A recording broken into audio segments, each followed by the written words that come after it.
আচ্ছা, এরপরে যে প্রশ্নটি এসেছে বুয়েট থেকে এই প্রশ্নটি করেছেন এক ভাই আল আমিন। উনি লিখেছেন যে মোহতারাম, মুসলিম বিশ্ব ধ্বংসের কারণটা কি?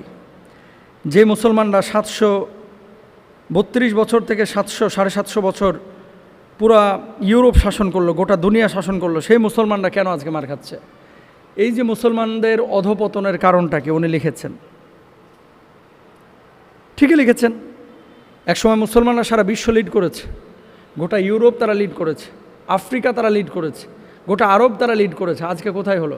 খেয়াল করেন, সেই সৌদি আরবের এই হিজাজ অঞ্চল থেকে নিয়ে একেবারে তুরস্কের ইস্তাম্বুল পর্যন্ত ট্রেন চলতো। ট্রেন খুব বেশি দিন আগের কথা না, কিন্তু মাত্র 120 বছর আগের কথা।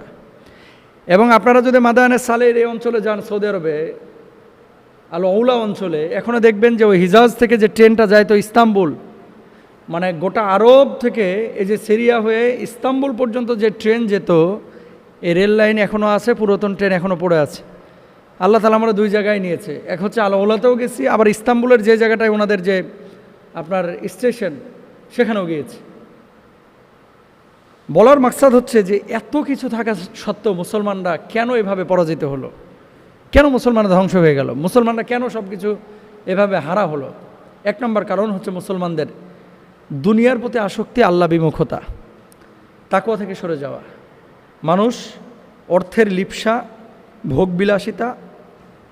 আপনি তোপকাপি মিউজিয়াম সহ তোপকাপি প্রাসাদ যদি যেয়ে থাকেন, দেখবেন যে ভোগবিলাসিতা তাদেরকে কীভাবে আচ্ছাদিত করেছিল।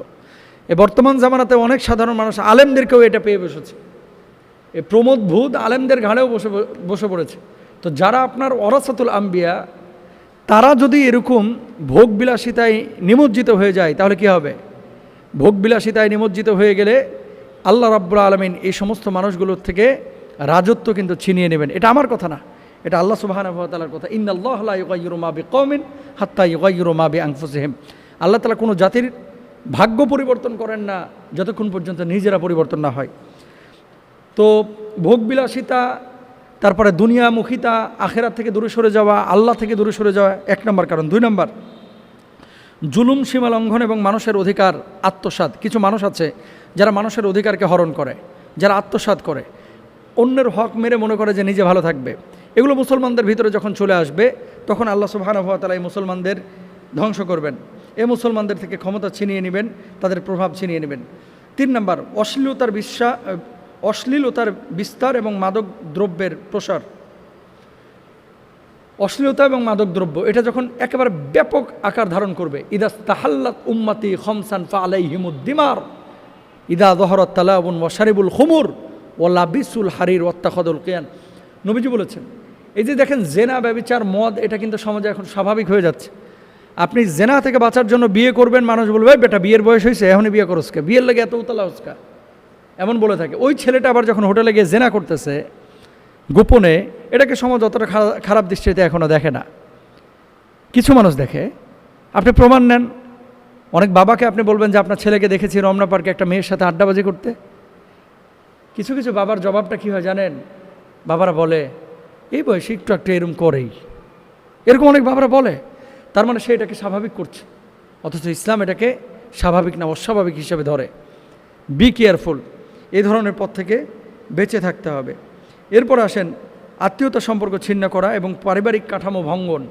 এটার কারণেও কিন্তু আল্লাহ তাআলা মুসলমানদেরকে এই যে আযাবের মুখোমুখি করেছেন। মুসলমানরা নিজেদের স্বকীয়তা হারিয়ে ফেলেছে, রাজত্ব হারিয়ে ফেলেছে।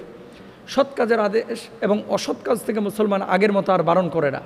এখন সবাই নিজেকে নিয়ে খাও দাও ফুর্তি করো, দুনিয়াটা মস্ত বড়, খাও দাও ফুর্তি করো আর মরে যাও। এই থিমে যখন মুসলমানরা ঢুকবে, মুসলমানদের থেকে আল্লাহ রাজত্ব ছিনিয়ে নেবেন। সবশেষ যে বিষয়টি, দুনিয়া নিয়ে গর্ব করা এবং আখিরাত সম্পর্কে গাফেল হওয়া।